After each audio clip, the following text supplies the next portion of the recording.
I never imagined that saying I do would mean signing up to become invisible help at every family gathering.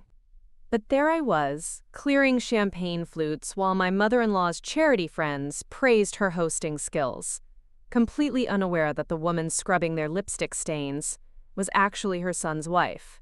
The moment I finally threw down that silver serving tray and walked out changed everything.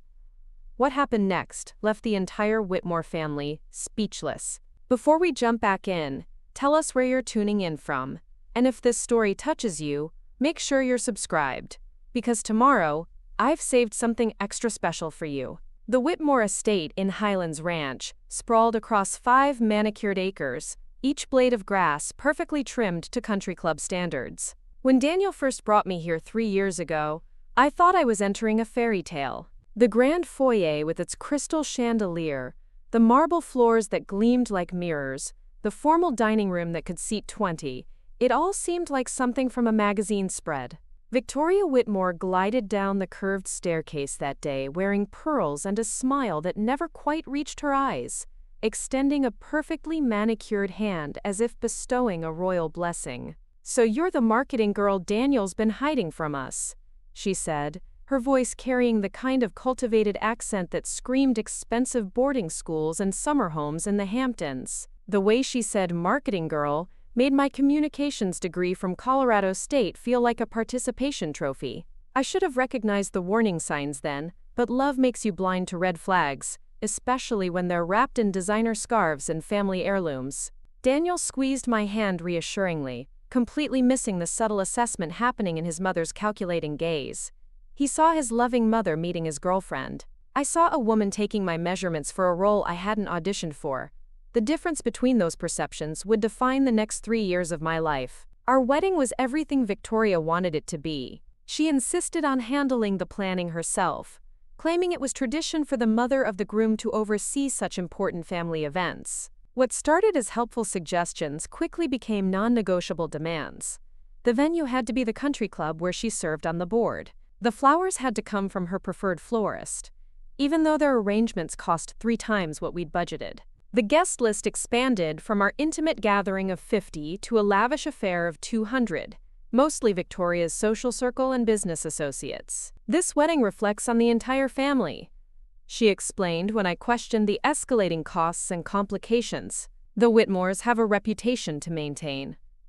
Daniel nodded along, so accustomed to his mother's leadership that he didn't notice how my own preferences were being systematically erased. My suggestion for a mariachi band to honor my Mexican heritage was politely dismissed in favor of a classical quartet. The colorful flowers I dreamed of were replaced with white roses and baby's breath, because Victoria felt they were more and sophisticated. By the time I walked down that pristine white aisle, I was wearing a dress Victoria had chosen, carrying flowers she'd selected, heading toward a reception menu I'd never seen.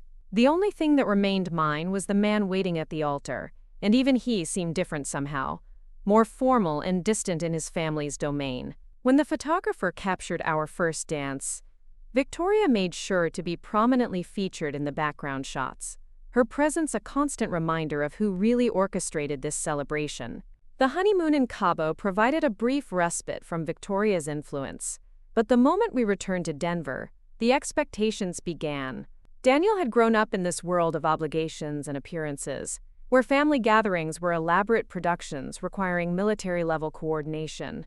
As his wife, I was automatically inducted into the supporting cast of these performances, though nobody bothered to hand me a script. The first dinner party came just 6 weeks after our wedding. Victoria called with her usual authoritative sweetness, explaining that the Whitmores were hosting a small gathering for Richard's business partners and their wives. "Nothing too formal, dear. Just 20 people for dinner. I know you'll want to help, being part of the family now." The way she phrased it made refusing seem impossible, though I soon learned that was her specialty, making requests that weren't really requests at all. I arrived that Saturday afternoon expecting to assist with final preparations, maybe help arrange some flowers or set the table. Instead, Victoria handed me an apron embroidered with the family monogram and began rattling off instructions. The hired caterers would handle the cooking, but I needed to ensure the wine glasses were spotless, the silverware properly polished, and the dining room arranged according to her precise specifications. When I mentioned that Daniel and I had planned to attend as guests, Victoria's laugh tinkled like expensive crystal. "Oh, sweetheart, this is a business dinner.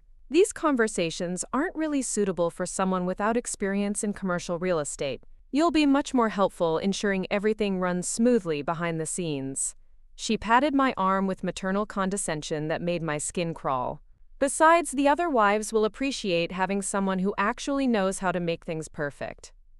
That evening, I watched through the kitchen doorway as Victoria held court in her formal dining room, regaling guests with stories about her latest charitable endeavors, while I refilled water glasses and cleared plates between courses. When Mrs. Harrison complimented the evening's flawless execution, Victoria accepted the praise graciously, without mentioning the woman in the black dress who'd been orchestrating the service all night. Daniel sat at the table laughing at his father's business anecdotes, occasionally glancing toward the kitchen with what I hoped was guilt but looked more like mild concern. The pattern established itself with ruthless efficiency. Every family gathering, holiday celebration, or social event required my invisible labor, while Victoria basked in the resulting compliments. Christmas dinner for 30 family members meant I spent the entire day in the kitchen, while everyone else exchanged gifts and shared stories around the fireplace. Easter brunch transformed me into a server for Victoria's Garden Club friends, who discussed their European vacations while I refilled their mimosas and cleared their plates. 4th of July meant coordinating the elaborate barbecue for Richard's golf buddies, ensuring the beer stayed cold and the hamburgers didn't burn, while Victoria played gracious hostess on the terrace. The worst part wasn't the physical labor. I'd worked plenty of service jobs during college and didn't mind hard work. The humiliation came from being treated like hired help in front of people who should have known me as Daniel's wife. Victoria had perfected the art of introducing me in ways that immediately relegated me to servant status. "This is Sophia. She's wonderful with the details," she'd say, making it sound like my primary function was party logistics rather than family membership. Guests would nod politely and then dismiss me from their attention, speaking around me as if I were part of the furniture. Daniel's response to my growing frustration was always the same diplomatic deflection. "Mom just wants everything to be perfect," he'd say, as if that justified treating me like unpaid staff. "She's under a lot of pressure with these events. Can't you just go along with it for family harmony?" His inability to see the problem, or his unwillingness to confront it, hurt more than Victoria's manipulations. At least she was honest about viewing me as an outsider. Daniel pretended everything was normal while allowing his mother to systematically erase my dignity. The breaking point came during Victoria's annual charity auction, a lavish affair designed to raise money for her pet cause of the year while showcasing the Whitmore family's prominence in Denver's social hierarchy. This wasn't just another dinner party. This was Victoria's chance to demonstrate her organizational prowess to the city's elite, and she'd been planning it for months with the intensity of a military campaign. 3 days before the event, Victoria cornered me in her kitchen with a 3-page list of requirements.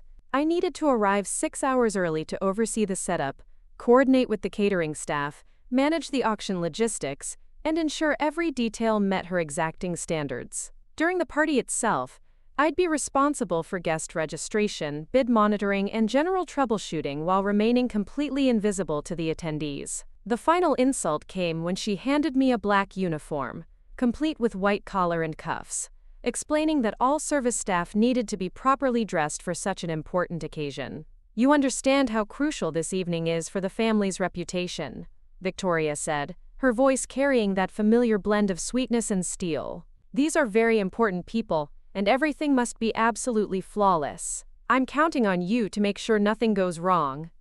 The way she emphasized "you" made it clear that any failures would be entirely my responsibility, while any successes would naturally be attributed to her superior planning and leadership. That night I lay awake staring at the ceiling while Daniel slept peacefully beside me, blissfully unaware of the uniform hanging in our closet like a symbol of my complete subjugation. Preparing and narrating this story took us a lot of time, so if you are enjoying it, subscribe to our channel. It means a lot to us. Now back to the story. 3 years of marriage had transformed me from a confident professional into a glorified maid, and somehow I'd allowed it to happen one small compromise at a time. Victoria had never demanded that I quit my marketing job, but the constant family obligations made advancement impossible. She'd never explicitly forbidden me from socializing with other family members as an equal, but her systematic relegation to service roles made it clear where I belonged in the hierarchy. The morning of the charity auction, I stared at my reflection while putting on that humiliating uniform, hardly recognizing the woman looking back at me. Somewhere along the way, I'd lost not just my voice but my entire sense of self, trading my identity for the privilege of being tolerated in the Whitmore family circle. The woman in the mirror looked tired, defeated, and angry, emotions I'd been suppressing for months while trying to maintain the peace Daniel desperately wanted. Victoria's charity auction was held at the Denver Art Museum, its modern architecture providing a sophisticated backdrop for the evening's festivities. 200 of the city's most influential residents would attend, including politicians, business leaders, and social luminaries whose approval Victoria craved more than oxygen. For weeks, she'd spoken of nothing else, dropping names and discussing seating arrangements with the fervor of someone planning a royal wedding. I arrived that afternoon as instructed, immediately swept into a whirlwind of last-minute preparations. The catering staff needed direction, the auction items required proper positioning, and the registration table had to be arranged according to Victoria's precise specifications. While she floated around in her designer gown accepting early compliments from arriving volunteers, I crawled under tables adjusting tablecloths and polished water spots from crystal glasses. As guests began arriving, I took my assigned position behind the registration table, checking names against the guest list, and distributing bidding paddles with mechanical efficiency. Victoria held court near the entrance, air-kissing arrivals and accepting praise for the evening's elegant atmosphere. When Denver's mayor complimented the flawless organization, she graciously accepted credit while I stood invisible 3 feet away, managing the actual logistics that made her performance possible. The moment that changed everything came during the cocktail hour, when Victoria approached with her most important guests, a billionaire couple considering a major donation to her charity. She wanted to show them the auction items personally, demonstrating her intimate knowledge of each piece while I followed behind like a shadow, ensuring their drinks stayed full and their questions were answered. "Victoria, this is absolutely magnificent," the woman gushed, admiring a painting donated by a local gallery owner. "How do you manage to coordinate such perfection every single year?" Victoria's smile was radiant as she launched into her well-rehearsed explanation of her organizational methods and attention to detail. She spoke eloquently about her vision for the evening, her careful selection of auction items, and her dedication to the charity's mission. The couple hung on every word, clearly impressed by her sophistication and commitment. "Of course I couldn't do it without my wonderful staff," Victoria said, gesturing vaguely in my direction without actually looking at me. "They're so helpful with all the little details." The casual dismissal hit me like a physical blow, reducing 3 days of intensive labor and months of accumulated humiliation to little details managed by generic staff. That's when something inside me finally snapped. 3 years of swallowed pride, suppressed anger, and accumulated resentment crystallized into a moment of perfect clarity. I wasn't Victoria's daughter-in-law in this scenario. I was her unpaid servant, invisible and interchangeable, existing solely to make her look good to people whose approval she desperately needed. The realization didn't bring sadness or hurt anymore, just a cold, liberating rage that burned through every excuse and rationalization I'd been making. Without saying a word, I walked to the nearest serving station and picked up the silver tray I'd been carrying all evening. The clatter of glasses and plates hitting the marble floor echoed through the museum's atrium like a gunshot, drawing startled looks from dozens of elegantly dressed guests. Victoria's carefully maintained composure cracked as she turned to see me standing there, no longer invisible, no longer compliant, no longer willing to pretend that this arrangement was anything approaching normal. Quote, "I quit," I announced loudly enough for the surrounding guests to hear clearly. "Find someone else to play dress-up maid at your little performances." I untied the apron Victoria had given me and dropped it on top of the scattered glass, the family monogram now lying in a puddle of spilled champagne. The shocked silence that followed was broken only by the sound of my heels clicking against the marble as I walked toward the exit, leaving behind the uniform, the family, and the woman I'd somehow allowed myself to become. Victoria's horrified expression and the whispered conversations erupting throughout the room felt like the sweetest vindication, but I knew this was only the beginning of my real story. The silence in our bedroom that night felt heavier than the Denver mountain air. Daniel sat on the edge of our bed, still wearing his tuxedo from the charity auction, his bow tie hanging loose around his neck like a noose.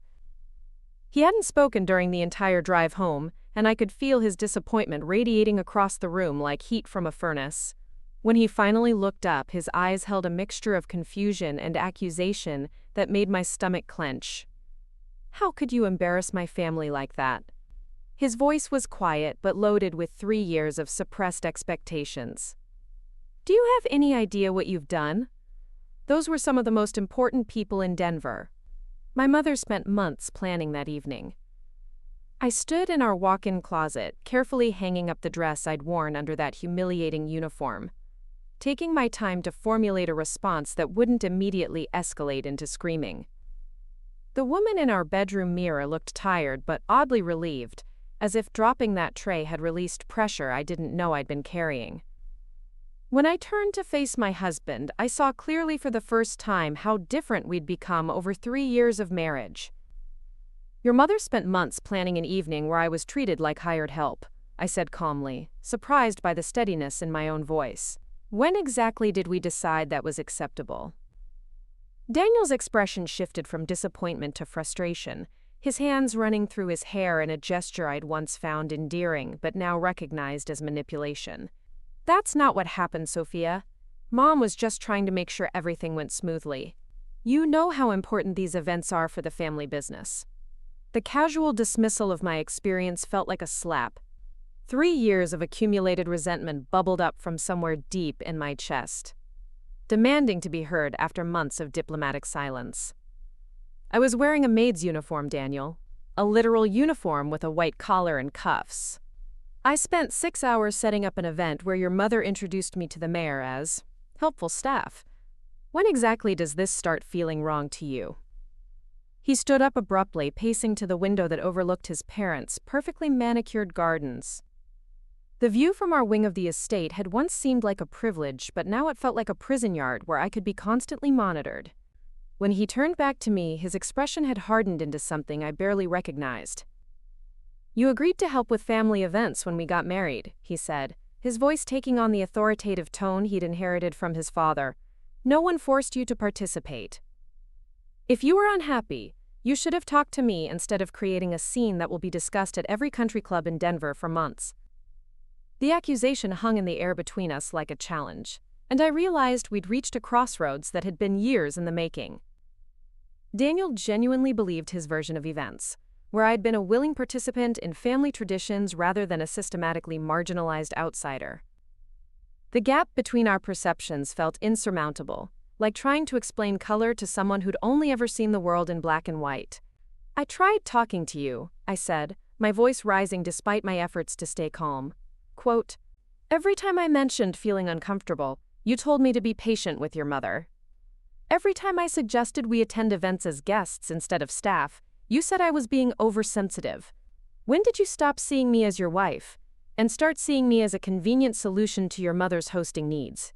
The question seemed to surprise him, as if he'd never considered that my role in his family might be anything other than natural and appropriate.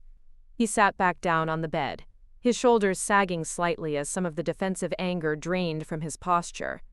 For a moment, I thought we might actually have an honest conversation about how our marriage had evolved into something neither of us had originally intended. "I thought you enjoyed being part of the family," he said quietly, though his words lacked conviction. "Mom always says how grateful she is for your help. She tells everyone how wonderful you are with details." The pathetic justification revealed how little Daniel actually understood about my experience in his family. He'd been so focused on maintaining peace between his wife and his mother that he'd never bothered to examine what that peace was costing me. His mother's strategic compliments had convinced him that I was happy with my assigned role, allowing him to avoid the uncomfortable conversation we should have had years ago. Being grateful for my help and treating me like family are two different things, I explained, sitting down in the armchair across from him to create some physical distance.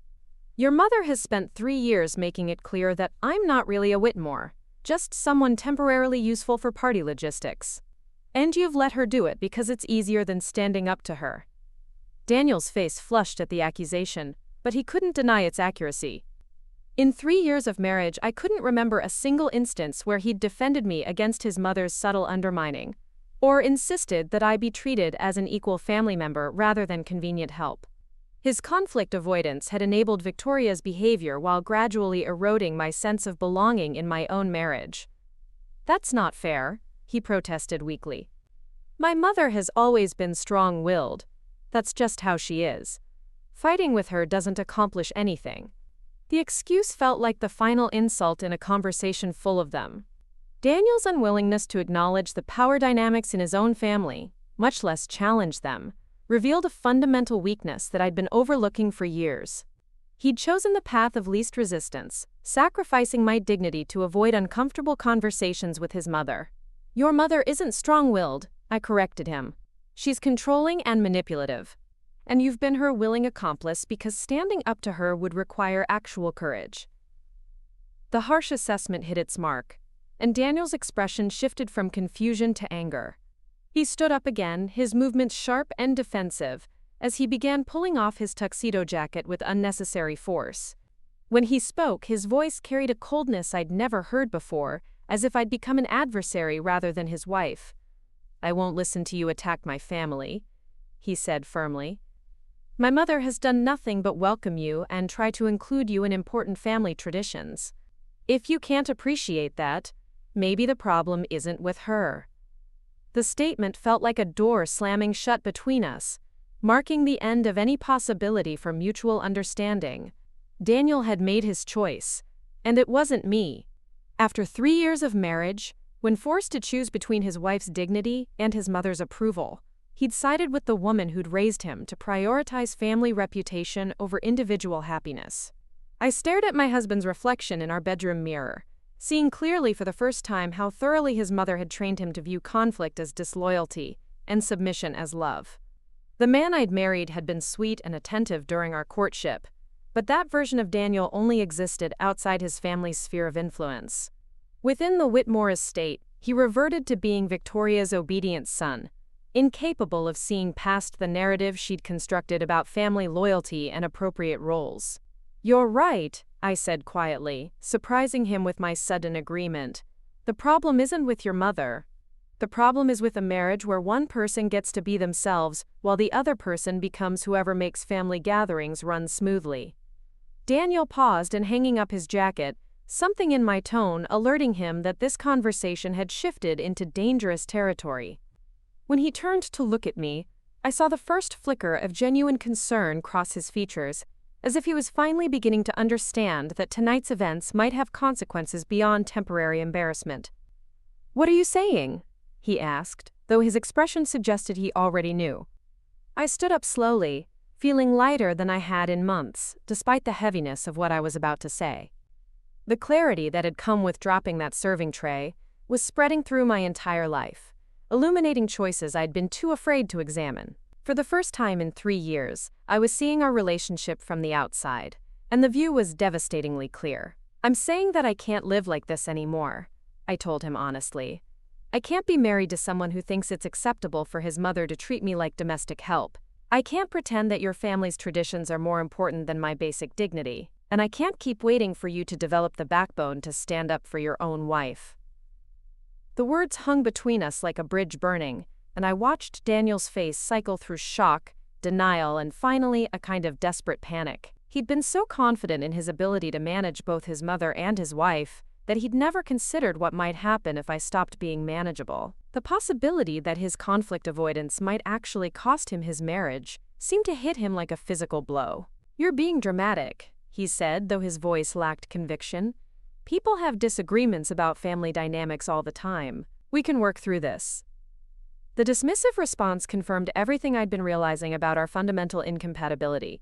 Daniel genuinely believed that asking me to accept systematic humiliation was a reasonable compromise. and that my refusal to do so was the unreasonable position.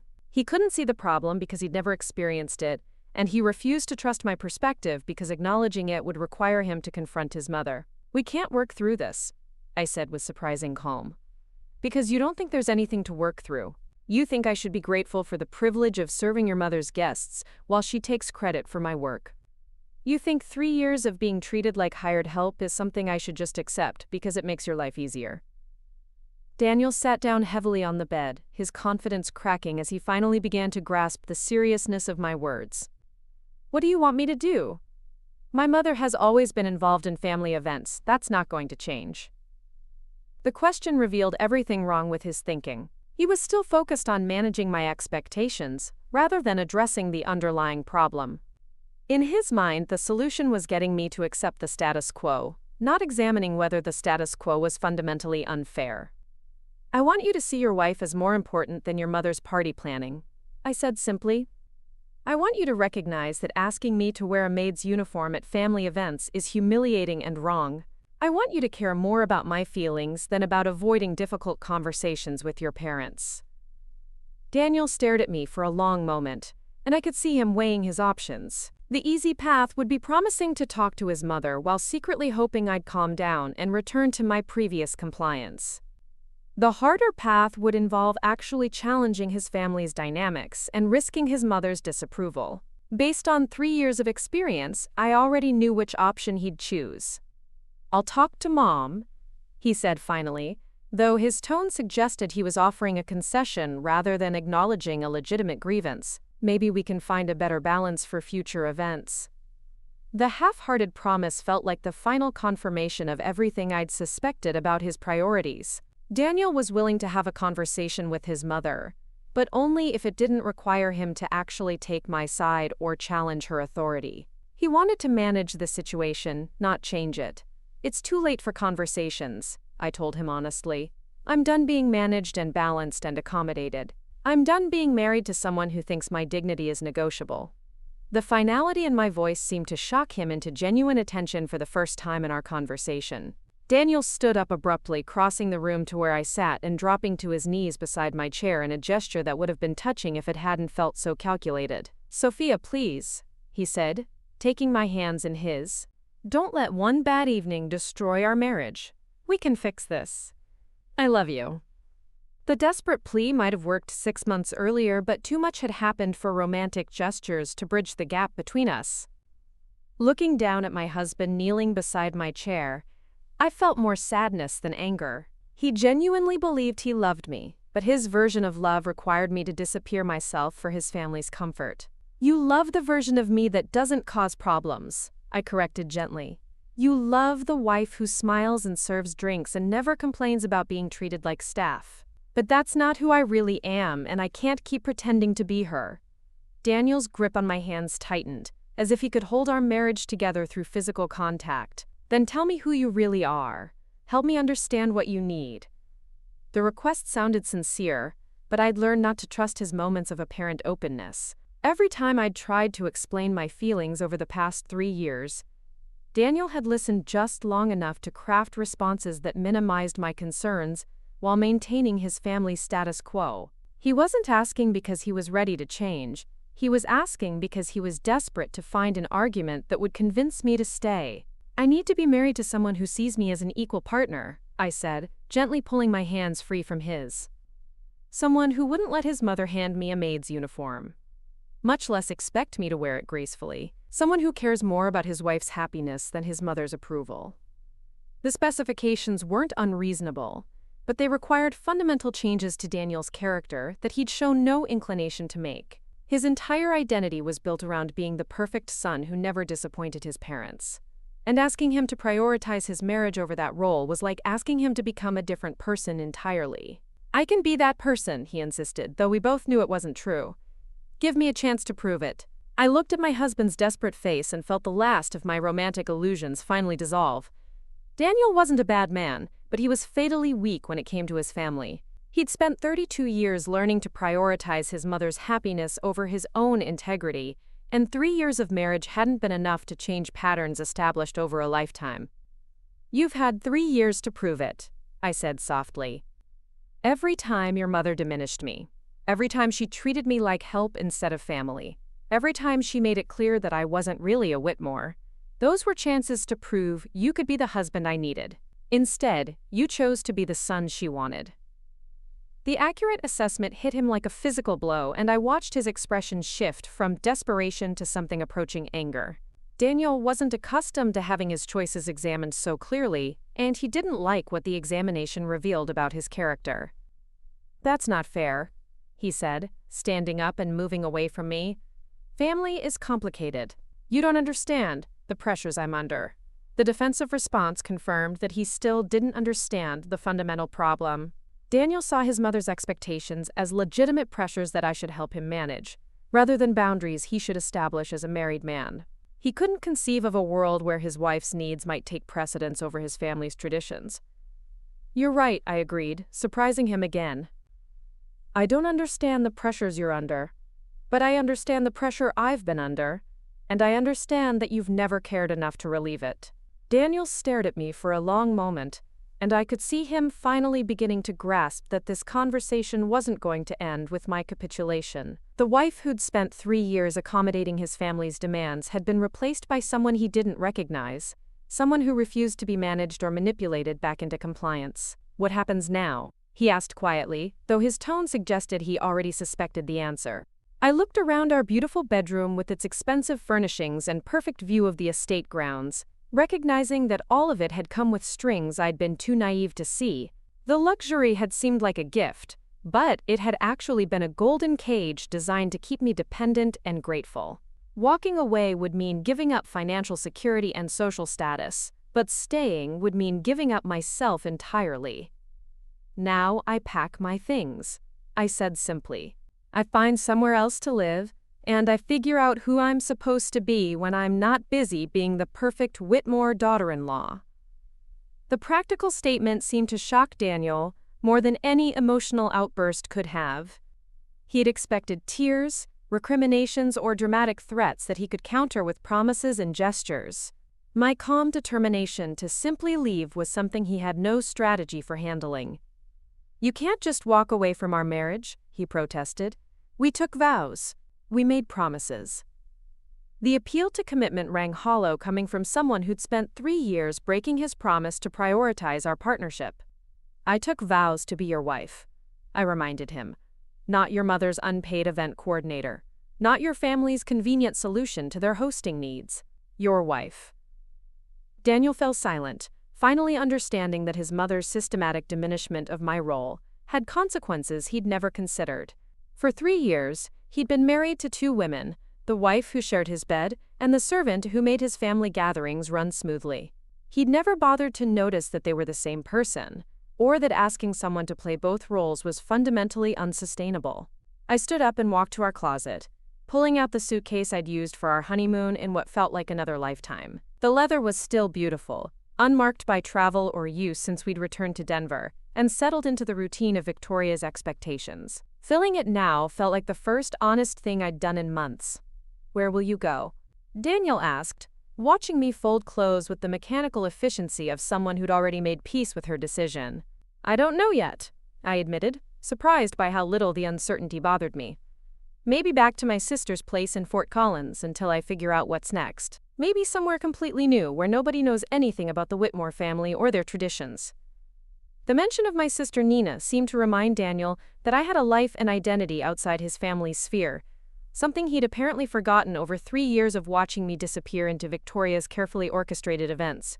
The possibility that I might rediscover that independent self clearly terrified him in ways his mother's disapproval never could.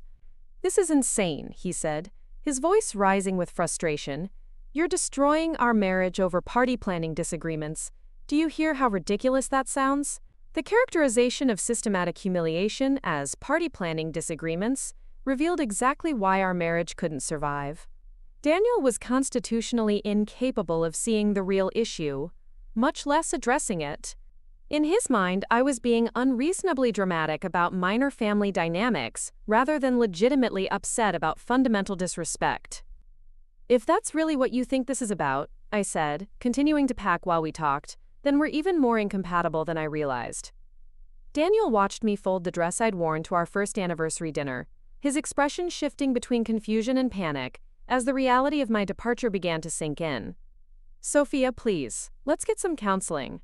Let's take a vacation and talk through this without the pressure of family dynamics. There has to be a way to fix this." The suggestions might have been reasonable 6 months earlier, but we were past the point where counseling could bridge the gap between our fundamentally different values. Daniel wanted to fix our marriage while keeping his family dynamics intact. I wanted to preserve my dignity while building a partnership with someone who actually valued me as an equal. Those goals were mutually exclusive. "The only way to fix this would be for you to become someone who puts his wife before his mother," I said gently. "And we both know that's not going to happen." The brutal honesty silenced him completely. Daniel stared at me for a long moment, then turned and walked to the window, his shoulders set in defeat. When he spoke again, his voice was barely audible. "I never meant for things to turn out this way." The quiet admission carried more weight than all his earlier protests and promises. For the first time in our conversation, Daniel sounded genuinely sorry rather than strategically apologetic. The acknowledgement didn't change anything, but it suggested he was finally beginning to understand what his choices had cost us both. "I know," I said, closing the suitcase and setting it by the door. "But intentions don't matter much when the results are the same." I looked around our bedroom one last time, memorizing details I'd once thought would be permanent fixtures in my life.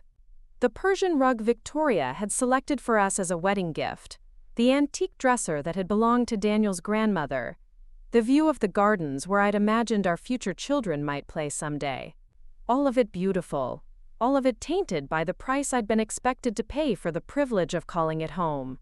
"I'll be back tomorrow for the rest of my things," I told Daniel, who was still standing motionless at the window. "I'll coordinate with your mother to make sure I don't interfere with any of her events." The bitter joke fell flat in the heavy silence of our bedroom. Daniel didn't turn around as I picked up my suitcase and walked toward the door, and I didn't look back as I crossed the threshold into the hallway. 3 years of marriage ended, not with slammed doors or shouted accusations, but with the quiet click of a handle turning and the soft sound of wheels rolling across marble floors. The Whitmore estate looked different as I walked through it for what I knew would be the last time. The elegant hallways and expensive artwork that had once intimidated me now seemed like museum pieces, beautiful but cold, impressive but lifeless. I could hear voices from the family room where Victoria was undoubtedly holding court about the evening's disaster, already crafting the narrative that would minimize her responsibility while maximizing my blame. I didn't stop to say goodbye. Nina's apartment in Fort Collins felt like a sanctuary after 3 years in the Whitmore estate's suffocating perfection. The mismatched furniture, colorful throw pillows, and walls covered with her photography created a warmth I'd forgotten was possible in a living space.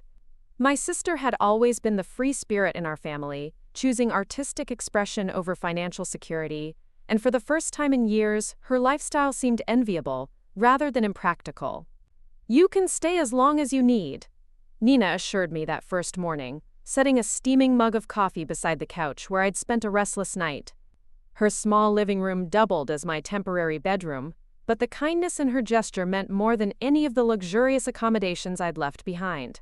"But first, we need to burn that uniform." The ceremonial destruction of Victoria's maid outfit in Nina's tiny backyard fire pit felt surprisingly therapeutic. Watching the black fabric with its humiliating white collar curl and disappear in the flames seemed to release something toxic I'd been carrying inside my chest. My sister handed me a beer at 10 in the morning, and we sat in comfortable silence, watching the last remnants of my servitude turn to ash. "So what's the plan?" Nina asked eventually, her tone carefully neutral.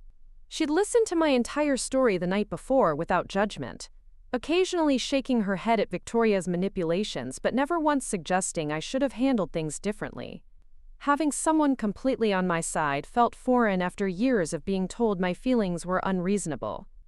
"I honestly don't know," I admitted, surprised by how liberating uncertainty felt after 3 years of rigid family schedules and expectations. "I need to find a job, obviously. Maybe an apartment eventually. Figure out who I am when I'm not being someone's disappointing daughter-in-law." Nina studied my face with the same intensity she brought to her photography, as if she was trying to capture something essential about this moment. You know you're allowed to want things, right? You spent so long accommodating everyone else's plans that I'm not sure you remember how to make your own. The observation hit deeper than I expected. Somewhere in the process of becoming Mrs. Daniel Whitmore, I'd lost touch with my own desires and ambitions. My marketing career had been abandoned, not through any conscious decision, but through gradual erosion, as Victoria's demands consumed more and more of my time and energy. When had I stopped thinking about my own professional goals? When had I accepted that my role was to facilitate other people's success rather than pursue my own? I used to want to run my own agency, I said slowly, retrieving a dream I'd buried so completely I'd almost forgotten it existed. Event marketing for nonprofits and small businesses. Companies that actually care about making a difference instead of just making money. Nina's face lit up with genuine excitement. That sounds perfect for you. You're brilliant at organizing things, and you have such a good eye for what works. She paused, then added with a mischievous grin. Plus, after 3 years of managing Victoria's social events, launching a business should feel like vacation. The joke made me laugh for the first time in weeks, but it also sparked something more significant. All those humiliating evenings of coordinating catering, managing vendors, and ensuring flawless execution had actually taught me valuable skills. Victoria had intended to diminish me by relegating me to party logistics, but she'd inadvertently given me extensive experience in high-end event management. The irony was delicious. I'd need startup capital, I said, already feeling my mind shift into planning mode. And clients. And probably some kind of business training since my experience has been more hands-on than theoretical. Nina nodded thoughtfully. What about that severance package from your old marketing job? You never spent it because Daniel insisted you didn't need to work. That's still sitting in your savings account, right? The reminder startled me. I'd been so focused on everything I was losing by leaving my marriage that I'd forgotten about the resources I still possessed. The severance from my last position combined with my personal savings could provide a modest foundation for something new. Not enough for a luxurious lifestyle, but sufficient for basic survival while I built something meaningful. It's not much, I said cautiously, though I could feel hope beginning to stir in my chest. Maybe enough for 6 months if I'm careful. 6 months is plenty of time to get started, Nina assured me. Besides, you won't be starting from zero. You have connections from your old job, and you know Denver's nonprofit community from all those charity events. Victoria might have been using you for free labor, but she was also giving you access to potential clients. The strategic perspective on my humiliation was startling but accurate. Every evening I'd spent serving Victoria's charity friends. I'd been learning about their organizations, their fundraising challenges, and their need for professional marketing support. Women I'd met while refilling their wine glasses were now running foundations and nonprofit organizations that might value my services. There's something else, Nina said, her expression growing serious. Mom called this morning. The mention of our mother sent an unwelcome chill through the warm morning air. Maria Martinez had never approved of my marriage to Daniel, though not for the reason she should have. She'd been impressed by the Whitmore money and social status while remaining suspicious of their acceptance of a daughter-in-law from a working-class Mexican-American family. Her concerns had been about whether I was good enough for them, not whether they were good enough for me. What did she want? I asked, though I could already guess. She heard about what happened at the charity auction. Apparently, it's already making rounds in the Denver social circuit. Nina's expression grew sympathetic. She wanted to know if you'd lost your mind, throwing away the best thing that ever happened to you over some silly argument with your mother-in-law. The characterization stung, despite coming from someone whose opinions I'd long since learned to ignore. My mother had spent her entire life believing that a woman's value was determined by her husband's success, and she'd seen my marriage as vindication of her daughter's worth. The idea that I'd walked away from financial security and social status was incomprehensible to her worldview. Did you tell her the truth? I asked. Nina snorted. I told her that anyone who expects their daughter-in-law to work as unpaid help at family events deserves to lose her. She hung up on me. She reached over and squeezed my hand. But don't worry about Mom. She'll come around once she sees you building something amazing. The confidence in her voice reminded me why Nina had always been my closest ally. Unlike our mother, who measured success by external validation, my sister understood that authentic achievement required staying true to your own values. She'd spent years building a photography business that barely paid the bills but brought her genuine fulfillment, and she'd never once questioned whether the sacrifice was worthwhile. "I should start making some calls," I said, feeling energy beginning to replace the exhaustion that had consumed me for weeks.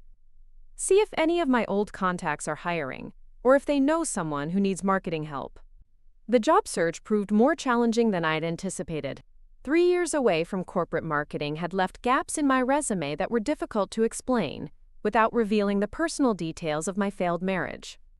Potential employers were polite but puzzled by my extended absence from the workforce, and my attempts to frame my event management experience as relevant professional development fell flat with HR departments that valued traditional career progression.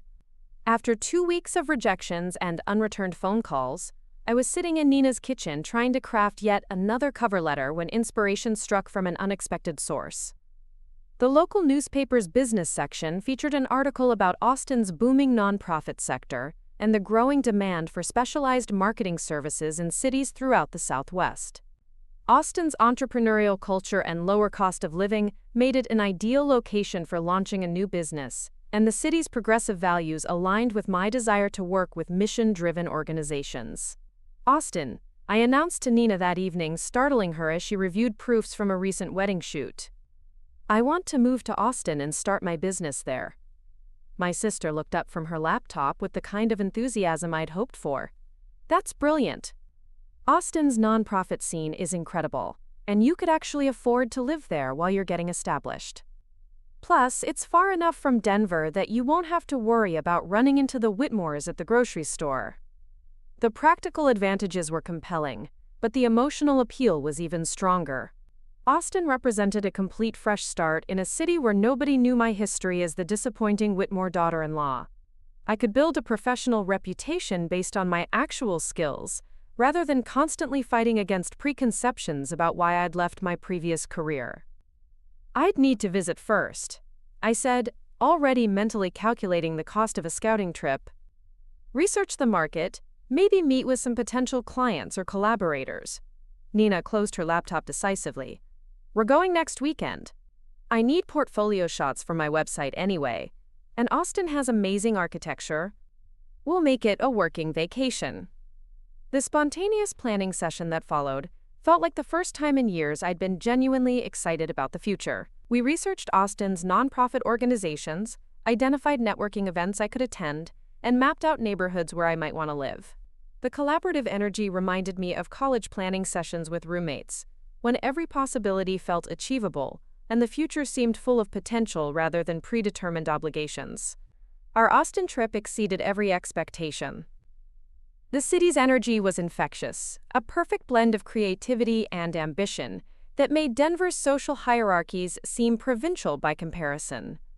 I attended a nonprofit marketing conference downtown and was amazed by the collaborative spirit among organizations that viewed each other as allies rather than competitors. The women I met were building meaningful careers while maintaining personal authenticity, something that had seemed impossible within the Whitmore family's rigid expectations. The conference's keynote speaker was Lisa Chang, founder of a boutique agency specializing in sustainable business marketing. Her presentation about building client relationships based on shared values rather than purely financial considerations resonated so deeply that I lingered afterward to introduce myself. Lisa's warmth and immediate interest in my background caught me off guard after months of feeling professionally invisible. "Event management for high-end nonprofits is exactly what this market needs," she said over coffee that stretched into a 3-hour conversation. "There's so much talent in Austin's nonprofit sector, but most organizations struggle with professional marketing support. They're either too small to hire internally or too mission-focused to work with traditional agencies that don't understand their values." Lisa's insights confirmed what I'd been sensing throughout the conference. Austin's nonprofit community was sophisticated enough to value professional marketing, but personal enough to prioritize authentic relationships over corporate polish. My combination of event management experience and genuine commitment to social causes could fill a meaningful gap in the market. Would you be interested in collaborating occasionally? Lisa asked, as our conversation wound down. I get requests for event marketing that fall outside my wheelhouse, and I'd love to have someone reliable to refer clients to. The casual offer felt like validation I hadn't realized I desperately needed. For the first time since leaving my marriage, someone was treating me as a professional colleague, rather than a charity case or cautionary tale. Lisa saw potential in my background and skills, not problems to be managed or overcome. I'd love that, I replied, probably with more enthusiasm than the situation warranted. I'm planning to relocate here within the next few months. Perfect. Austin's gonna love you, Lisa said with the kind of confident prediction that made me believe it might actually be true. The apartment hunting that followed our networking success felt almost anticlimactic by comparison. Nina and I toured several options in East Austin, a neighborhood that perfectly embodied the city's blend of artistic creativity and entrepreneurial energy. The area's converted warehouses, local coffee shops, and thriving small business community created exactly the environment I wanted for both living and working. The apartment I ultimately chose was a converted loft in a building that housed several other freelancers and small business owners. The exposed brick walls, high ceilings, and large windows created a space that felt both professional and welcoming. At 800 square feet, it was smaller than the walk-in closet I'd shared with Daniel, but it was entirely mine in ways the Whitmore estate had never been. This is it, I told Nina as we stood in the empty space, imagining how it would look furnished with my own choices rather than Victoria's inherited antiques. This is where I start over. The practical aspects of relocation consumed the following month. I gave notice on my temporary arrangement with Nina, hired movers for my limited possessions, and began the complex process of establishing residency in a new state. Each task felt like another step away from my old life and towards something authentically mine. The hardest part was facing my mother's disappointment when I announced my plans. Maria's reaction to my relocation was even more negative than her response to my divorce, if that was possible. She couldn't understand why I was choosing uncertainty over the security that reconciliation with Daniel might provide. And she certainly couldn't comprehend my decision to start a business, rather than simply finding another husband to support me. You're throwing your life away over pride, she said during our final argument before my departure. Daniel called me, you know. He wants to work things out. He's willing to have a conversation with his mother about your concerns. The revelation that my ex-husband was recruiting my own mother as an intermediary felt like a violation of boundaries I'd thought were clearly established. It's too late for conversations, Mom. Some things can't be fixed with better communication.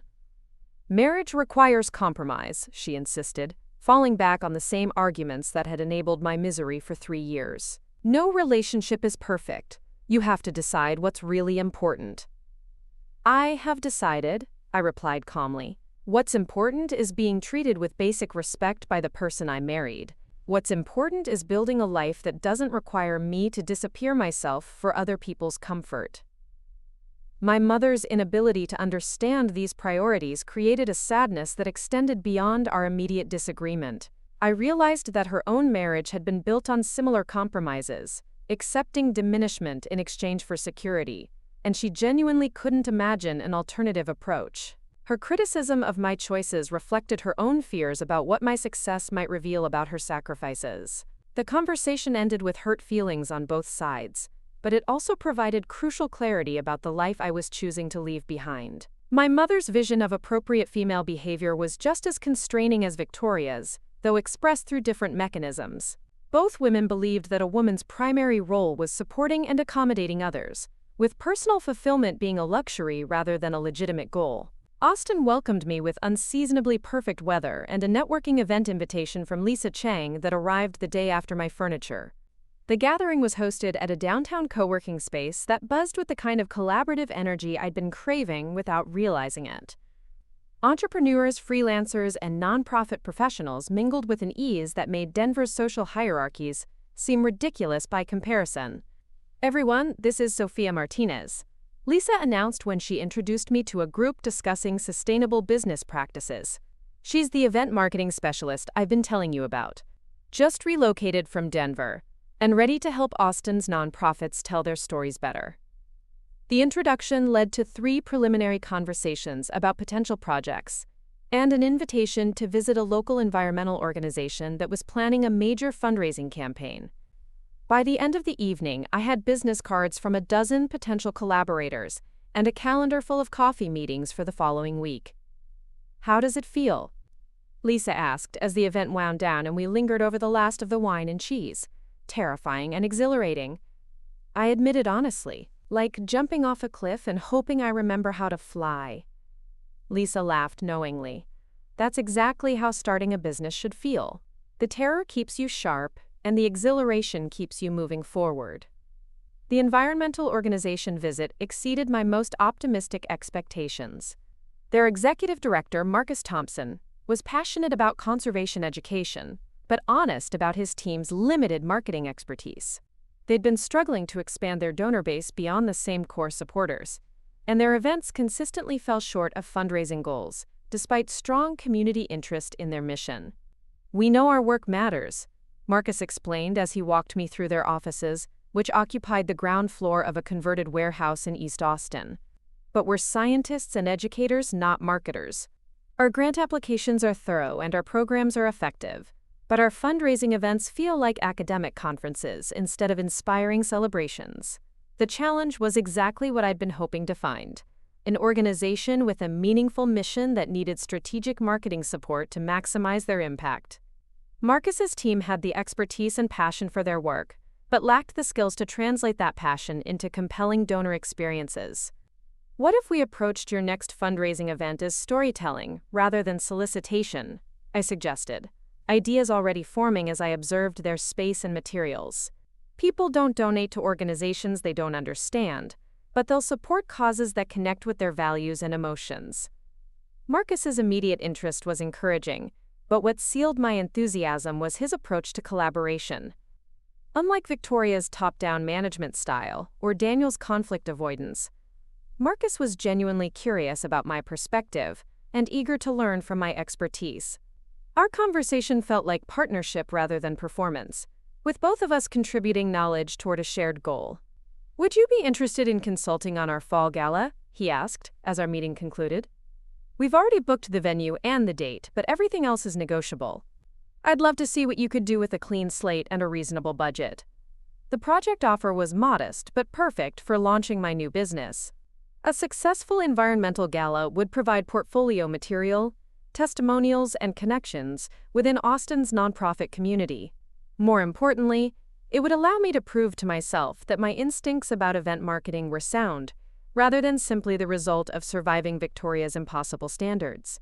"I'd love to work with you," I replied, extending my hand to shake on what felt like the beginning of everything I'd been working toward.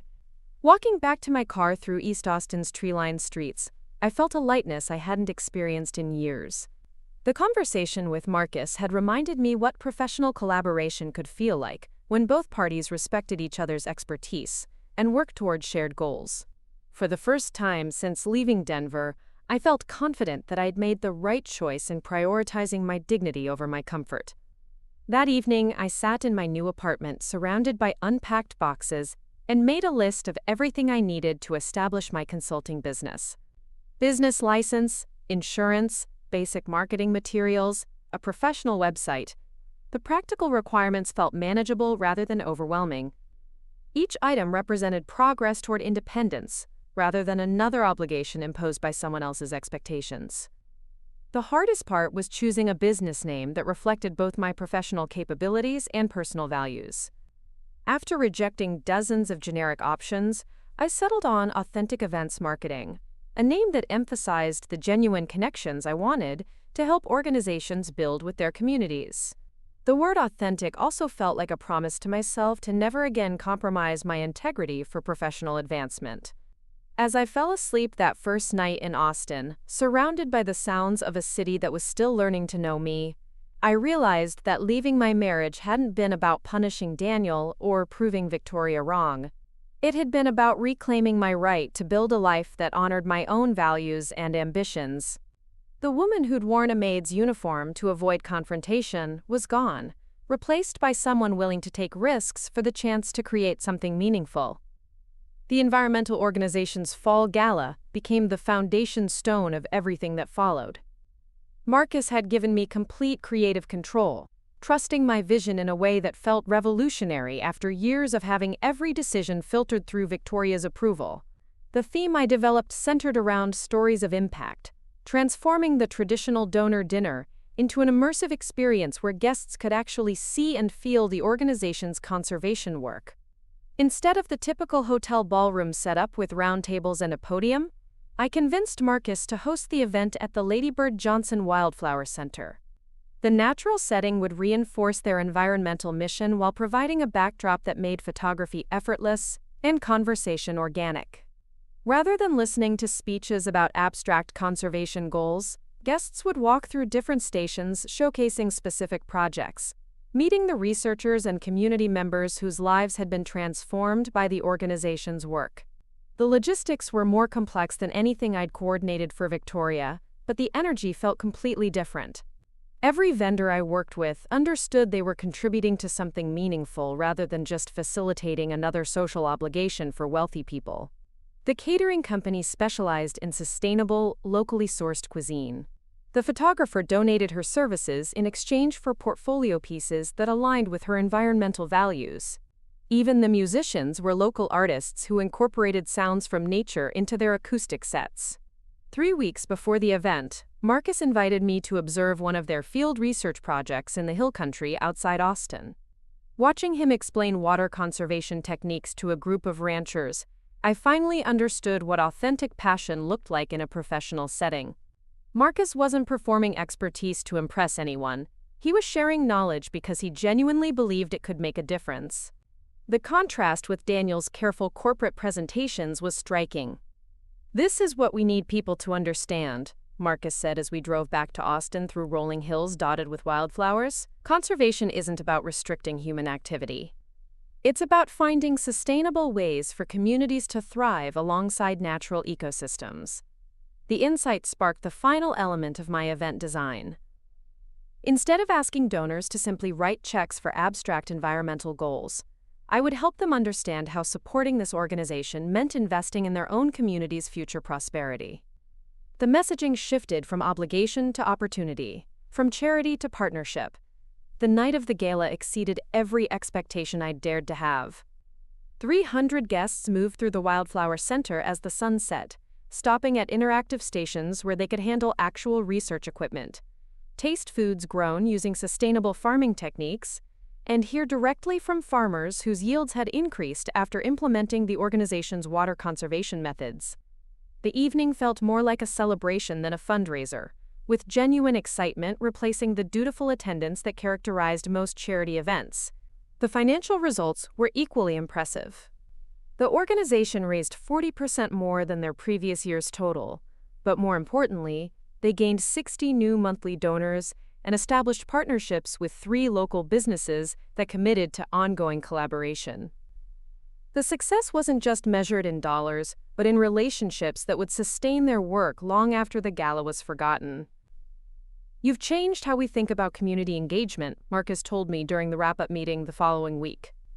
This wasn't just an event. It was a movement-building exercise disguised as a party. The compliment meant more to me than any praise I'd received for orchestrating Victoria's elaborate social performances. Marcus was acknowledging strategic thinking and meaningful impact, rather than just logistical competence. For the first time in my professional life, someone was recognizing my ability to create rather than simply execute someone else's vision. Word about the Wildflower Center Gala spread through Austin's nonprofit community with gratifying speed. Lisa Chang referred 2 clients to me within the month, both organizations that had attended the event and wanted to reimagine their own fundraising approaches. A local arts nonprofit asked me to help them launch a capital campaign for a new community center, while a literacy organization wanted to transform their annual book fair into a celebration of storytelling that would attract younger donors. Each project taught me something new about translating organizational missions into compelling donor experiences. The arts nonprofit's campaign required understanding how creative people communicated differently than scientists, while the literacy project meant learning about educational funding challenges and community development strategies.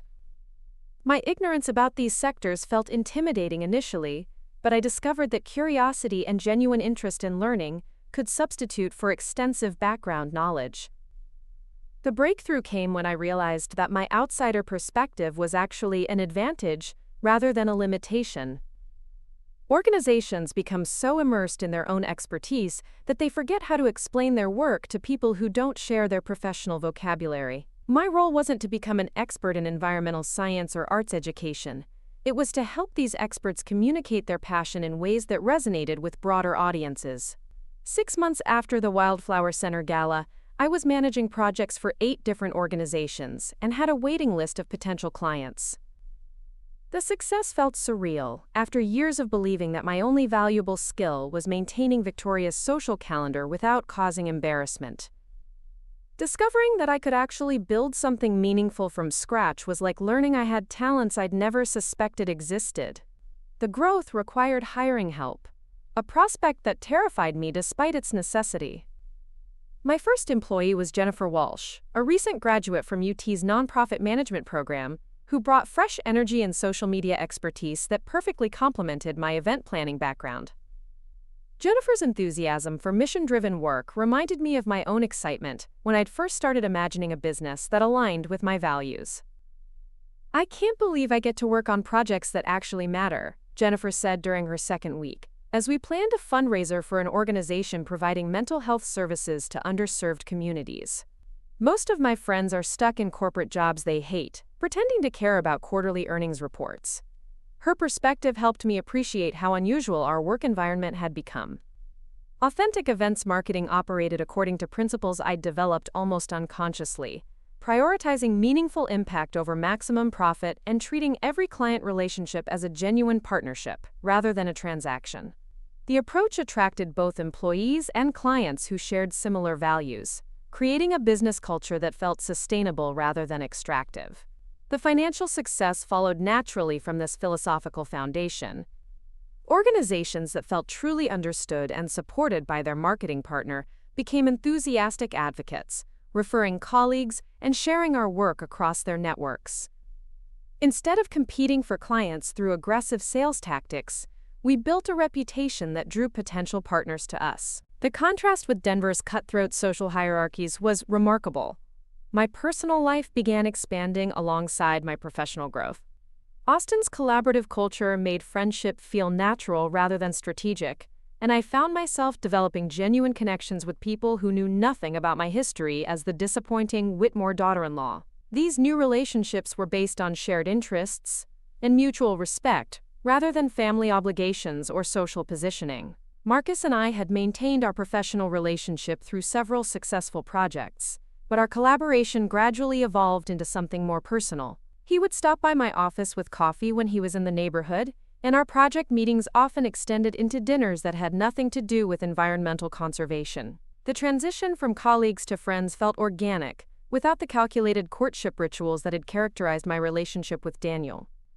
"You know this isn't about work anymore, right?" Marcus said one evening as we sat on my apartment's small balcony, sharing a bottle of wine after finalizing plans for his organization's spring fundraiser. The direct communication was refreshing after years of navigating Daniel's indirect approach to emotional conversations. Marcus didn't require me to decode his intentions or guess what he was really thinking. When he had something to say, he said it clearly and waited for an equally honest response. "I was hoping you'd noticed," I replied, surprised by my own boldness. The woman who'd spent 3 years tiptoeing around Victoria's moods was apparently capable of straightforward romantic communication when she wasn't constantly worried about causing offense.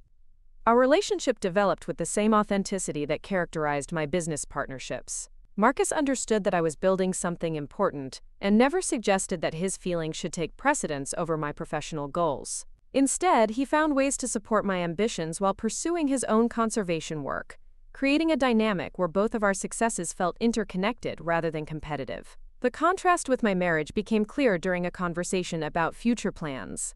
Daniel had always spoken about our future in terms that assumed his career trajectory would determine our major decisions, with my role being adaptable support for whatever path he chose. Marcus talked about parallel growth, where we would each continue developing our individual purposes while sharing the journey. "I love watching you build something that matters to you," he said one afternoon as we reviewed client testimonials for my website. "You light up when you talk about helping organizations connect with their communities. It's like you found your actual calling." The observation touched something deep in my chest that I hadn't even realized was still tender. For 3 years, I'd accepted that my role was facilitating other people's callings rather than pursuing my own. Having someone celebrate my professional passion as valuable in its own right felt like a form of healing I hadn't known I needed.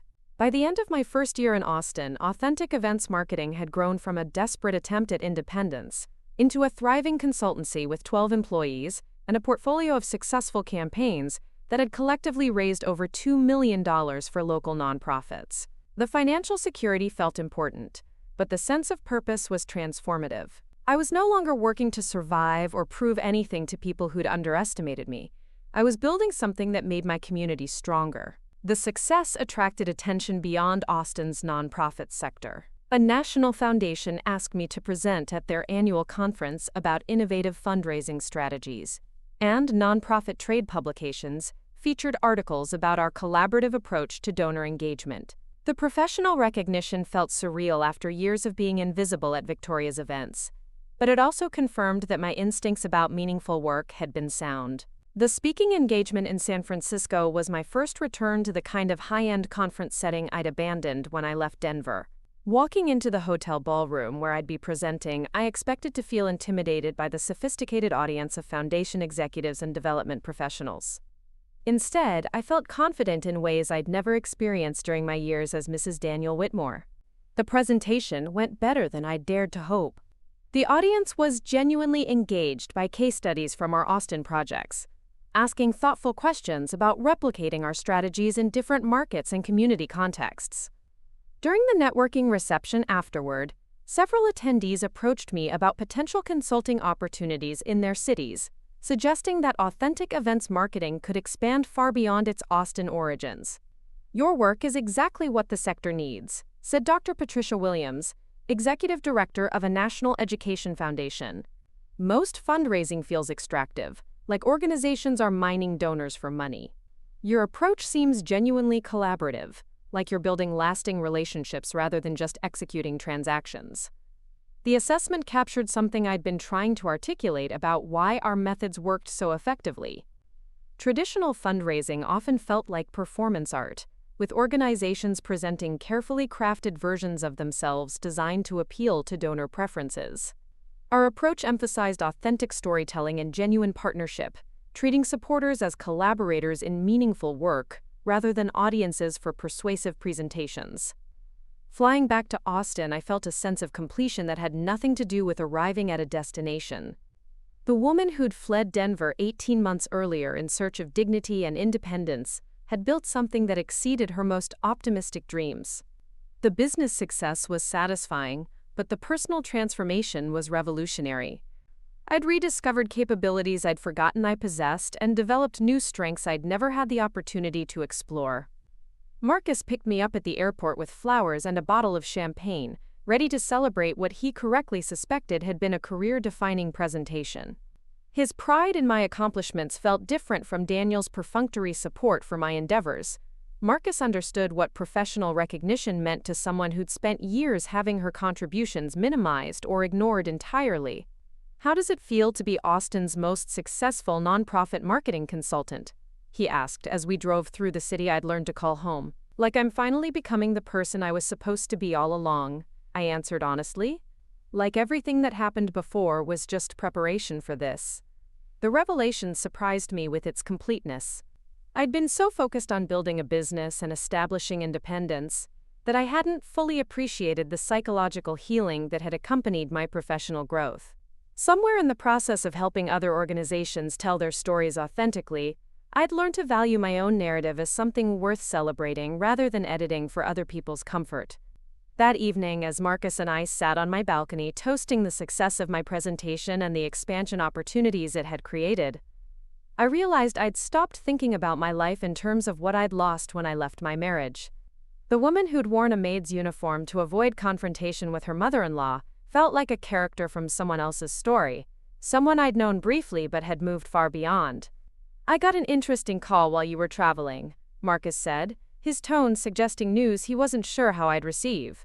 Someone from Denver has been asking around about your work.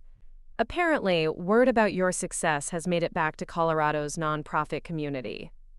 The information sent a small chill through the warm Austin evening. I'd been so focused on building my new life that I'd managed to forget my old one still existed, that there were people in Denver who might eventually hear about my transformation. The possibility of confronting my past from a position of strength felt both terrifying and inevitable. "Do you know who was asking?" I said, though I wasn't sure I actually wanted the answer. Marcus hesitated, clearly debating how much detail to share. Lisa mentioned it was someone connected to the charity circuit there. They'd heard about the Wildflower Center Gala and wanted to know if you'd consider consulting on events in Denver. The irony was almost too perfect to believe. The same social network that had witnessed my humiliation at Victoria's charity auction was now interested in hiring me for my professional expertise. The reversal felt like cosmic justice, though I wasn't sure I was emotionally prepared to face the people who'd watched me serve drinks, while my mother-in-law took credit for my work. "What did you tell them?" I asked. "That authentic events marketing was selective about our clients," Marcus replied diplomatically, "and that you'd need to know more about the organization and their values before considering any collaboration." The protective response touched me more than a more aggressive defense would have. Marcus understood that returning to Denver represented more than a business opportunity. It was a potential confrontation with everything I'd been running from when I fled Colorado. His willingness to shield me from that pressure while leaving the final decision entirely up to me demonstrated the kind of partnership I'd never experienced with Daniel. "Maybe it's time," I said, surprising myself with the words. "Maybe I'm ready to see how far I've actually come." Marcus studied my face in the dim light from my apartment, clearly assessing whether I was making this decision from strength or compulsion. "You don't have anything to prove to anyone in Denver," he said gently. "You've already built something amazing here." "I know," I replied, feeling the truth of that statement settle into my bones. "But maybe that's exactly why I'm ready to go back. Not to prove anything, but to show myself how completely I've changed." The decision felt right in ways I couldn't fully explain. 18 months earlier, the idea of returning to Denver would have triggered panic and self-doubt. Now it felt like an opportunity to measure the distance I'd traveled, both professionally and personally. The woman who'd been invisible in Victoria's ballrooms was gone, replaced by someone who commanded respect in her own right. The invitation arrived on letterhead that made my heart skip with recognition and revulsion. The Denver Children's Hospital Foundation was hosting their annual spring gala, and they wanted authentic events marketing to transform their traditional donor dinner into something extraordinary. The irony cut deep. This was the same organization where Victoria served on the board, the same charity she'd claimed to champion while using me as unpaid labor for her elaborate social performances. "You don't have to take this," Marcus said, reading the inquiry email over my shoulder as we sat in my Austin office. "There are plenty of other opportunities that don't require facing your past." His protective instinct was touching, but I could feel something crystallizing in my chest that had been building since that first inquiry from Denver weeks earlier. This wasn't just a business opportunity anymore. It was a chance to close the circle completely. The woman who'd fled Victoria's auction in humiliation could return as the expert they needed to make their event successful. "Actually, I think I do have to take this," I said, surprised by the steadiness in my voice. "Not because I need to prove anything, but because it feels like completing something that was left unfinished." The preliminary conversations with the Foundation's development director revealed exactly what I'd expected: an organization trapped in outdated fundraising approaches that generated adequate results but failed to inspire genuine enthusiasm from their donor base. Their events were elegant but sterile, professionally executed but emotionally hollow. The description matched perfectly with every charity function I'd suffered through during my marriage. "We've heard incredible things about your innovative approaches," said Rebecca Martinez, the Foundation's new development director, during our video call consultation.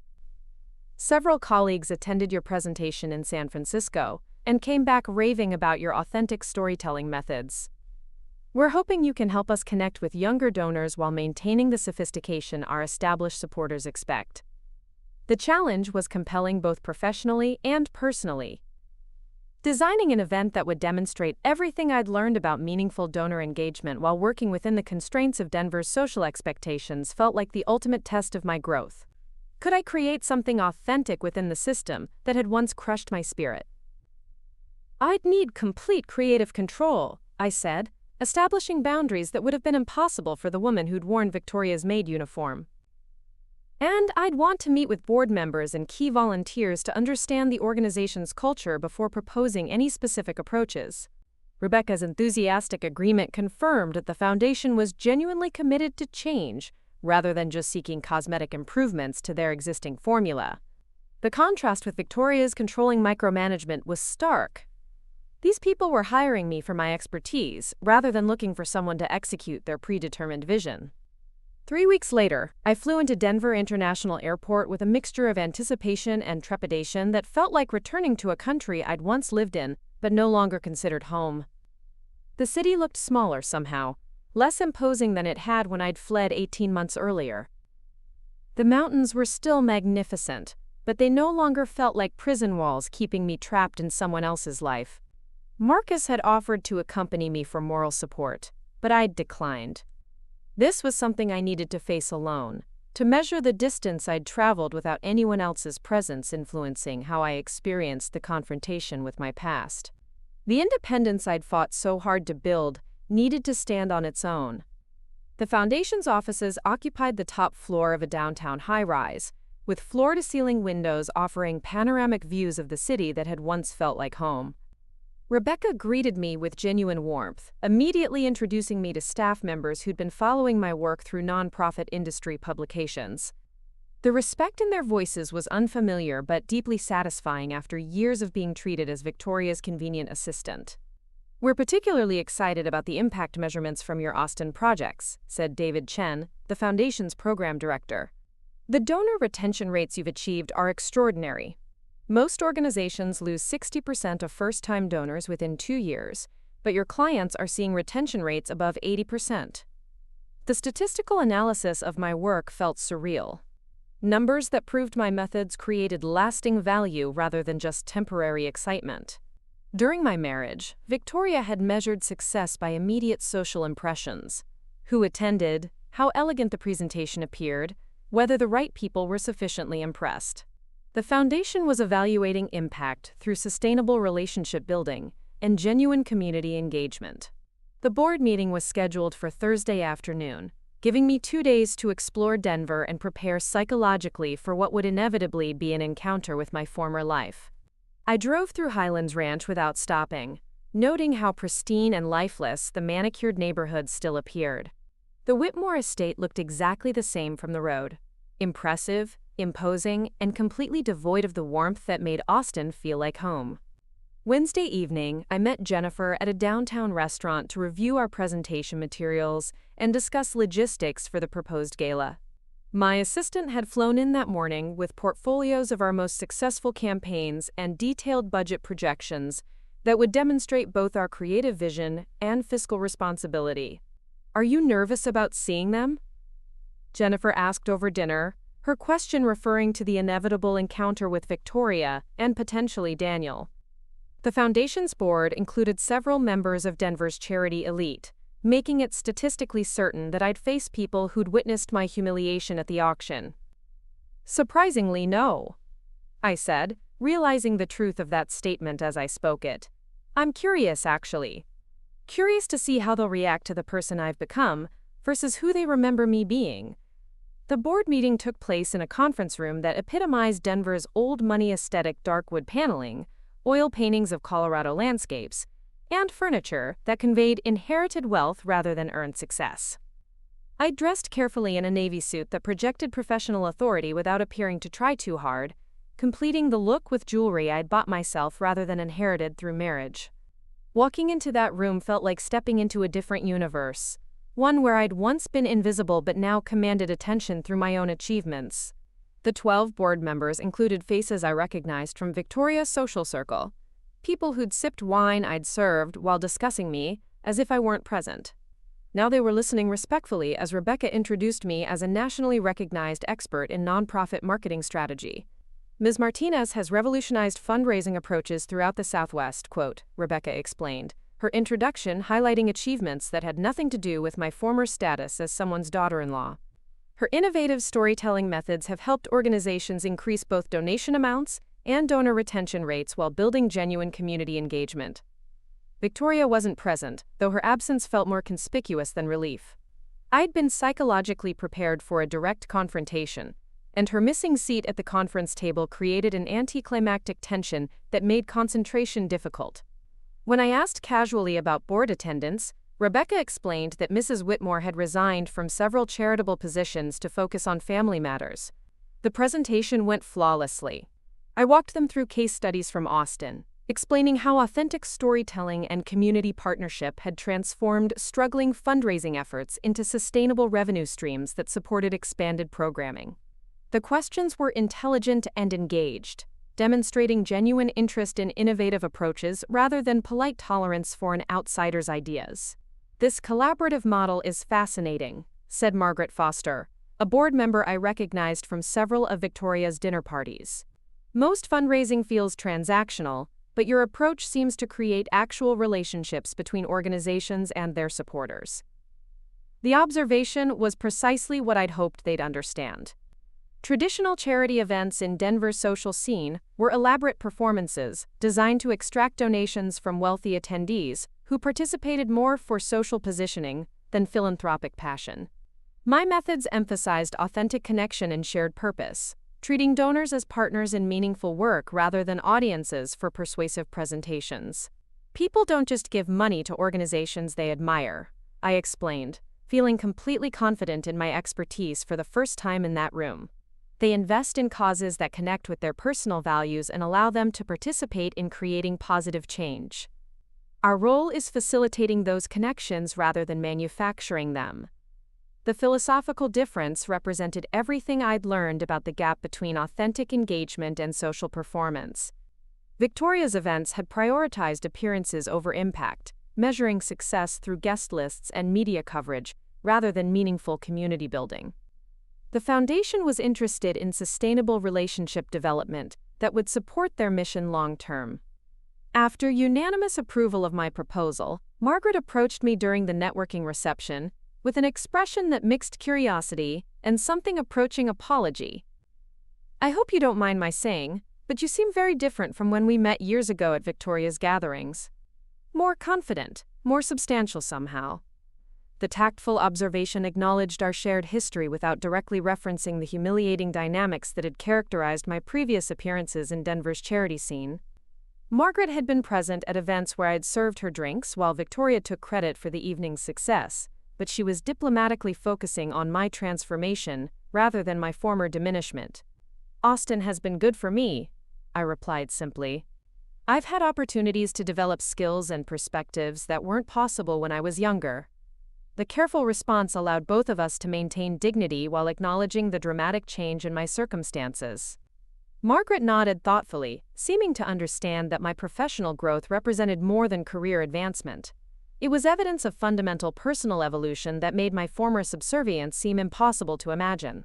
Victoria speaks of you occasionally, Margaret said, her tone suggesting information she wasn't sure I wanted to hear. She seems to have mixed feelings about your success. Pride, certainly, but also something like regret. The revelation surprised me more than it should have. I'd assumed Victoria viewed my departure as proof of my unsuitability for the Whitmore family, rather than evidence of wasted potential she'd failed to recognize. The possibility that she experienced any regret about her treatment of me complicated my narrative of simple victimization and vindication. People process change differently, I said diplomatically, though internally I felt a satisfaction I hadn't expected. Victoria's regret, if genuine, represented acknowledgement that her assessment of my capabilities had been fundamentally wrong. The validation felt more complete than simple professional success would have provided. The conversation was interrupted by a commotion near the conference room entrance that made my stomach clench with recognition. Daniel had arrived, apparently serving on a foundation committee I hadn't been informed about. He looked older, more tired than I remembered, his once confident bearing replaced by something that suggested defeat rather than maturity. Our eyes met across the crowded reception, and I watched his expression cycle through shock, embarrassment, and what might have been admiration. He'd obviously heard about my presence at the meeting but seemed unprepared for the reality of seeing me in this context. No longer his mother's diminished daughter-in-law, but a respected professional whose expertise the board had sought specifically. "Sophia," he said, approaching with the careful politeness of someone navigating potentially explosive social territory. "Rebecca mentioned you'd be consulting on the gala. I had no idea you'd become so successful in event marketing." The awkward admission revealed everything about how little he'd understood my capabilities during our marriage. Daniel had genuinely believed that my role in Victoria's events represented the extent of my potential, rather than a dramatic underutilization of skills he'd never bothered to recognize or encourage.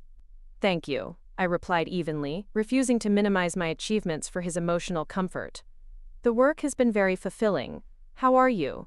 The polite inquiry opened space for him to share whatever updates he considered appropriate, though I found myself genuinely curious about his life rather than strategically gathering information for competitive purposes. The woman who had been consumed by bitterness about his betrayal had been replaced by someone capable of neutral interest in his well-being. "I'm well," he said, though his tone suggested otherwise. "Different than when you knew me, I think. I've been doing some reflection about choices I made during our marriage. Things I should have handled differently." The careful admission of regret surprised me with its apparent sincerity. Daniel had always been conflict-averse to the point of denying problems existed, making any acknowledgement of poor judgment unusual for his character. The possibility that my departure had forced honest self-examination he'd been incapable of during our relationship felt oddly gratifying. "We both made choices," I said generously, though we both knew the distribution of responsibility had been heavily weighted toward his failure to prioritize our partnership over his family's expectations. "I hope you found peace with yours." Daniel studied my face as if searching for hidden anger or calculated courtesy, seeming surprised to find neither. "You seem genuinely happy," he said with what sounded like wonder. "Different, but in good ways. More yourself, if that makes sense." The observation touched something unexpected in my chest. During our marriage, I'd gradually lost touch with my authentic self, while trying to become whoever would cause the least disruption to his family's dynamics. Daniel was recognizing that the woman standing before him represented a recovery of that original identity, rather than just professional advancement. "Austin has allowed me to remember who I was before I started editing myself for other people's comfort," I said honestly. "The work I'm doing aligns with values that matter to me rather than just obligations I inherited through marriage." Quote, the explanation seemed to hit him like a revelation, though I tried to communicate these same concepts throughout our relationship. Daniel's ability to hear and understand my perspective apparently required the distance created by divorce and my independent success. The irony wasn't lost on me that he could only appreciate my worth after losing access to it entirely. "I should let you get back to your colleagues," Daniel said, glancing toward the foundation staff who were waiting to continue discussions about event logistics. "But I'm glad you're well. Truly glad. You deserve happiness, and it's clear you've found it." The gracious concession felt like final closure on a chapter I'd thought was already finished. Daniel's acknowledgement of my deserving happiness represented growth from someone who'd once implicitly argued that my contentment was less important than his family's convenience. Whether genuine or strategic, his benediction released the last traces of resentment I'd been carrying. 2 days later, I was back in Austin reviewing initial plans for the Denver Gala, when my phone rang with a call I'd been unconsciously expecting, but hoping to avoid. Victoria's voice was exactly as I remembered, controlled, authoritative, carrying the assumption that her desires would naturally take precedence over other considerations. "Sophia, dear," she began, her tone striking the same patronizing sweetness that had once made my skin crawl. "I heard about your consulting work with the Children's Hospital Foundation. How wonderful that you've found a way to use your party planning skills professionally." The deliberate diminishment of my expertise to party planning skills revealed that Victoria's fundamental assessment of my capabilities hadn't changed, despite evidence of my success. She was still incapable of recognizing strategic thinking or professional competence that existed outside her narrow understanding of appropriate feminine accomplishments. Thank you, I replied neutrally, refusing to correct her characterization or provide ammunition for whatever manipulation she was planning. Experience had taught me that engaging with Victoria's subtle provocations only gave her more material to work with. I was hoping we might have lunch while you're working on the project, she continued, her request carrying the familiar blend of command and suggestion that had once made refusal seem impossible. There are things about Denver's charity community that might be helpful for you to understand. The offer of insider knowledge was classic Victoria, presenting information access as a favor while actually asserting her continued relevance to my professional success. She couldn't bear the idea that I might succeed in her social territory without requiring her guidance or approval. That's very thoughtful, I said carefully, but I've found that approaching each project with fresh perspective tends to produce better results than working within existing assumptions about what's possible. The polite rejection used language Victoria would recognize as professional courtesy, while making it clear that I neither needed nor wanted her input. The woman who'd once desperately sought her approval was gone, replaced by someone confident enough to decline assistance from people who'd never offered genuine support. Victoria's pause suggested she was recalibrating her approach, probably surprised that I hadn't immediately accepted her offer with grateful enthusiasm. Of course, dear. I'm sure your methods work wonderfully in Austin. I just thought Denver's more sophisticated donor base might require different considerations. The subtle insult to Austin's philanthropic community was designed to make me defensive, while positioning Victoria as the expert on superior social standards. The tactic that had once made me question my own judgment now seemed transparent and almost pathetically predictable. Every community has its unique characteristics. I agreed pleasantly. That's why we always begin with comprehensive research rather than assumptions about what donors want or need. The professional response deflected her criticism, while implicitly suggesting that her sophisticated Denver donors would benefit from the same authentic engagement strategies that had worked elsewhere. Victoria's sharp intake of breath indicated she'd caught the implication that her traditional approaches might be outdated. Well, she said, her tone cooling significantly, I'm sure you'll do your best with whatever approach you choose. I just hope the Foundation's reputation doesn't suffer from too much innovation. The threat was subtle but unmistakable. Victoria was warning me that she retained enough influence to damage the project if I didn't acknowledge her authority. The woman who'd once terrorized me with exactly these kinds of veiled intimidations now seemed almost quaint in her belief that she could still control my choices through social pressure. I have complete confidence in the Foundation's leadership, I replied calmly. They hired us specifically because our innovative approaches have consistently strengthened organizational reputations rather than damaging them. The response reminded Victoria that my authority came from demonstrated success rather than inherited position, and that the Foundation had chosen my expertise over her traditional methods. The power dynamic had completely reversed from our last interaction, though she was apparently still adjusting to the new reality. Of course, Victoria said stiffly. I'm sure everything will work out perfectly. The conversation ended with polite pleasantries that fooled neither of us. Victoria had attempted to reassert her dominance over my professional choices and discovered that I was no longer susceptible to her manipulation. The phone call that might once have sent me into anxious spirals of self-doubt now felt like confirmation of how completely I'd outgrown her ability to diminish me. The Denver Children's Hospital Foundation Gala exceeded every expectation I'd dared to have. Instead of the traditional hotel ballroom dinner with silent auction, we transformed the Museum of Nature and Science into an immersive experience that showcased the Foundation's impact through interactive exhibits and personal storytelling. Guests moved through different galleries where they could meet patients, families, and medical staff whose lives had been transformed by the hospital's programs. The evening felt like validation of everything I'd learned about authentic donor engagement. Rather than sitting through speeches about abstract medical achievements, attendees experienced emotional connections with specific children whose surgeries had been funded by previous donations. Instead of bidding on vacation packages and jewelry, they invested in naming opportunities for new medical equipment that would directly impact patient care. Victoria attended, of course, elegant as always in a black gown that probably cost more than most people's monthly salaries. I watched her move through the exhibits with barely concealed frustration, clearly struggling to find fault with an event that was generating enthusiastic responses from everyone present. The success was too obvious to deny, though I could see her calculating ways to minimize credit for its innovation. "This is absolutely extraordinary," Margaret Foster told me during the evening's most emotional moment, when an 8-year-old patient presented the foundation's president with a drawing of the medical team that had saved her life. "I've never seen donors so engaged with our mission. Usually people write checks and leave, but tonight they're asking how they can get more involved." The observation captured exactly what I'd hoped to achieve. Traditional charity events extracted money from attendees who participated out of social obligation or tax advantages. Tonight's guests were investing in relationships with an organization whose work genuinely inspired them. The difference would show up not just in immediate fundraising totals but in long-term donor retention and advocacy.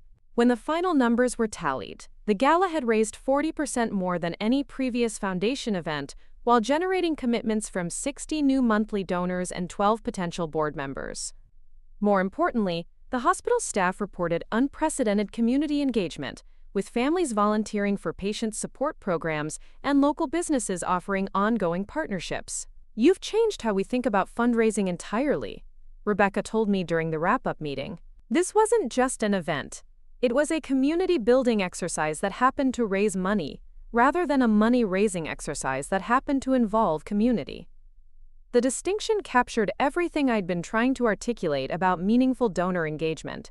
Success wasn't measured purely by dollars raised but by relationships built and community connections strengthened. The foundation now had a network of supporters who understood their mission viscerally rather than just intellectually. Victoria cornered me near the museum's exit as the evening wound down, her expression mixing congratulation with something that looked almost like bewilderment. "I have to admit, this was very impressive," she said, clearly struggling to acknowledge my success while maintaining her superiority complex. "Thank you," I replied simply, refusing to minimize the compliment or fish for additional praise. The woman who'd once desperately craved Victoria's approval was gone, replaced by someone who no longer needed external validation to feel confident in her achievements. "I suppose Denver's donor community is more adaptable than I gave them credit for," Victoria continued, her backhanded admission that her traditional methods might be outdated. "Though I still think there's value in maintaining certain standards of elegance and sophistication." The comment was classic Victoria, acknowledging my success while implying that it somehow lacked the refinement her approach provided. She couldn't bear to admit that authentic engagement might be more valuable than surface-level sophistication, so she positioned them as competing priorities rather than complementary elements. "I think tonight demonstrated that authenticity and elegance aren't mutually exclusive," I said diplomatically. "People respond to beauty and meaning equally when they're presented thoughtfully." The response suggested that Victoria's aesthetic standards could be maintained while incorporating the emotional engagement that made donors feel genuinely connected to organizational missions. Rather than rejecting her values entirely, I was demonstrating that they could be expanded to include elements she'd never considered important. Victoria studied my face for a moment, and I caught a glimpse of something that might have been regret flickering behind her carefully maintained composure. "You've certainly grown into yourself," she said quietly, her tone lacking the condescension that usually characterized her assessments of my development. The simple acknowledgement felt like more closure than I'd expected to receive. Victoria was admitting that the woman she'd dismissed as inadequate for her son had developed into someone worthy of professional respect. The validation didn't heal old wounds, but it confirmed that my growth had been substantial enough to command recognition, even from someone determined to minimize my worth. "Thank you," I said genuinely. "Denver taught me valuable lessons about what I was capable of becoming when I stopped trying to be someone else." The subtle reference to my departure wasn't lost on Victoria, whose expression tightened almost imperceptibly. She understood that my success represented not just professional advancement but implicit criticism of the family dynamics that had driven me away. My thriving suggested that their treatment had been the problem, rather than my insufficient gratitude for their inclusion. 6 months later, Authentic Events Marketing had expanded to include a Denver office, with Jennifer managing day-to-day operations while I split time between Austin and Colorado. The foundation's gala had generated enough referrals to support a full-time presence in the market. and we were consulting with organizations throughout the Southwest on innovative fundraising strategies. Marcus proposed on New Year's Eve in Austin, presenting a ring he'd designed himself that incorporated stones from both Colorado and Texas, representing our individual histories while symbolizing the future we were building together. The gesture was characteristically thoughtful, honoring our separate journeys while celebrating our shared destination. "I love who you've become," he said as we sat on my balcony watching fireworks illuminate the Austin skyline. "But more than that, I love who you were becoming when I met you. Your courage to rebuild your life inspired me to examine my own choices and figure out what really mattered." The declaration touched something fundamental about why our relationship worked so differently from my marriage to Daniel. Marcus had fallen in love with my growth and authenticity, rather than trying to shape me into someone who would fit his pre-existing plans. Our partnership amplified both of our individual purposes, rather than requiring either of us to diminish ourselves for the other's comfort. The wedding was everything. Victoria's elaborate production hadn't been. Small, personal, and completely reflective of our actual values rather than social expectations. We married at the Wildflower Center where my first Austin success had bloomed, surrounded by friends who knew us as we actually were rather than who we were supposed to be according to family traditions. Nina photographed the ceremony, capturing moments of genuine joy rather than the posed perfection that had characterized my first wedding. Looking at those images later, I could see the difference between performed happiness and authentic celebration. The woman in the photos was recognizably me, not an edited version designed to meet someone else's standards of appropriate femininity. Standing in my wedding dress surrounded by people who celebrated my success rather than tolerated my ambitions, I realized that leaving the Whitmore estate hadn't been about punishing them for their treatment. It had been about claiming my right to build a life that honored my actual identity rather than their vision of who I should become. The woman who'd thrown down Victoria's serving tray and walked away from that humiliating auction had needed to discover that her worth wasn't determined by other people's approval. The woman who'd built a thriving business and meaningful partnership had learned that authentic success required staying true to values that mattered more than social positioning. 5 years later, when I received an invitation to Daniel's second wedding, I felt nothing but genuine wishes for his happiness. The anger and hurt that had once consumed me had been replaced by gratitude for experiences that had forced me to discover strengths I'd never known I possessed. Victoria's manipulation and Daniel's weakness had inadvertently given me the greatest gift possible: the necessity of becoming myself completely and without apology. Up next, you've got 2 more standout stories right on your screen. If this one hit the mark, you won't want to pass these up. Just click and check them out.